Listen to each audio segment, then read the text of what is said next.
صفا 8-0. أشعر مركز القيادة الوطني لدينا عمل في منطقة عملية بيع وشراء لمخدر الشابو. استلمت 8-0. ലഹരി സംഘത്തെ cinema style നീക്കത്തിലൂടെ പിന്തുടർന്ന് പിടികൂടി ഖത്തർ ആഭ്യന്തര മന്ത്രാലയം. ആഭ്യന്തര സുരക്ഷാ വിഭാഗമായ ലക്വിയയുമായി ചേർന്ന് നടത്തിയ ഓപ്പറേഷനിലൂടെയാണ് വാഹനവും ലഹരി വസ്തുക്കളും ഉൾപ്പെടെ സംഘത്തെ പിടികൂടിയത്. മയക്കുമരുന്നിന്റെ കൈമാറ്റം ഉൾപ്പെടെ സംഘത്തിന്റെ നീക്കങ്ങൾ പൂർണ്ണമായും നിരീക്ഷിച്ച് മനസ്സിലാക്കിയ ശേഷമായിരുന്നു പിന്തുടർന്നുകൊണ്ടുള്ള പിടികൂടൽ.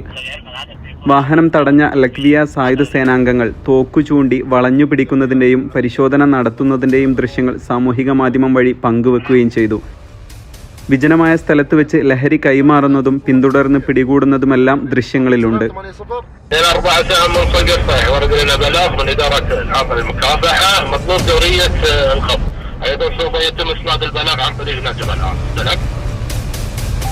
استلمت البلاغ من 42 سهم بيتم اسناد لهم الدوريه.